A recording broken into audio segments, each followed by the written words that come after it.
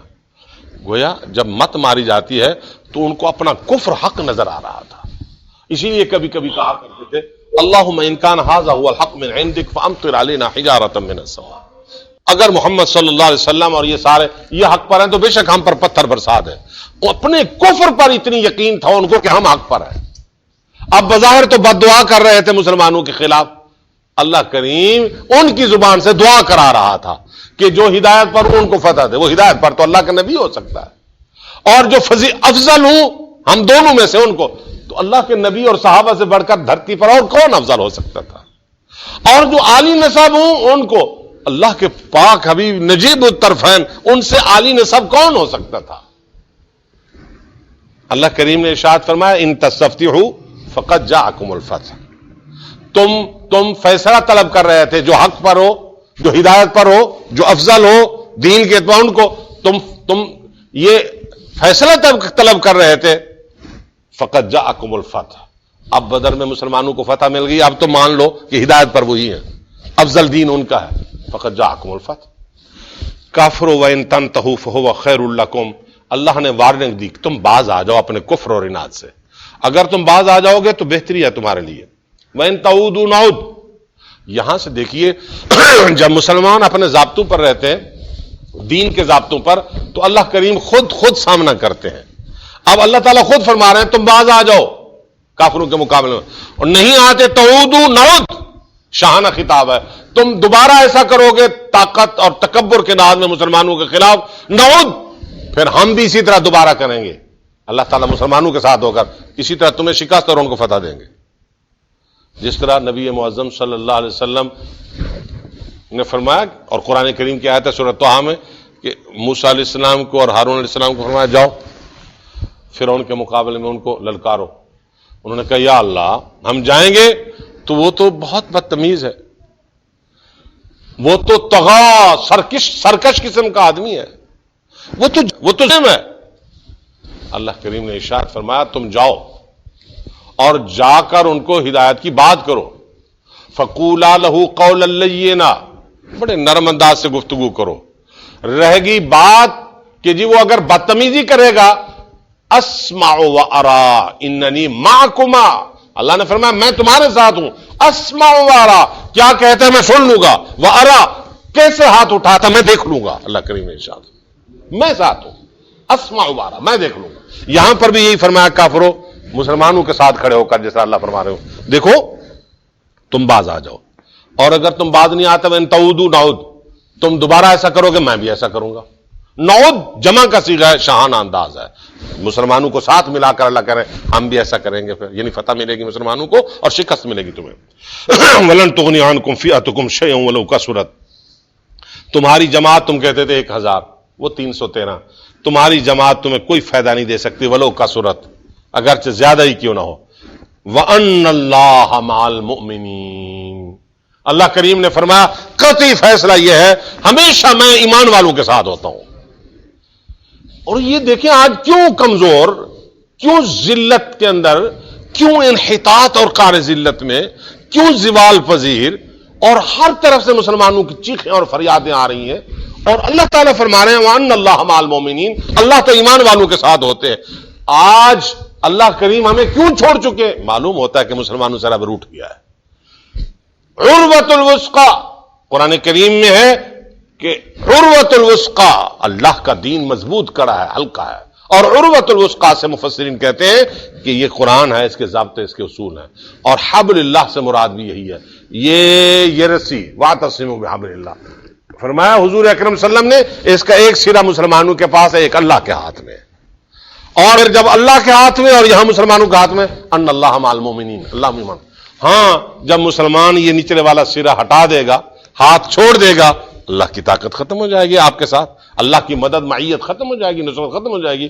فرمایا ضابطے میں رہو گے تو میرا اصول ہے وَأَنَّ اللَّهَ مَعَ الْمُؤْمِنِينَ، اللہ تعالیٰ ایمان والوں کے ساتھ ہے۔ اللہ ایمان کے ضابطوں پر ہمیں قائم رکھے اور اسی پر موت دے۔ اللہم صلی علی محمد عبدک و رسولک۔ استغفر اللہ۔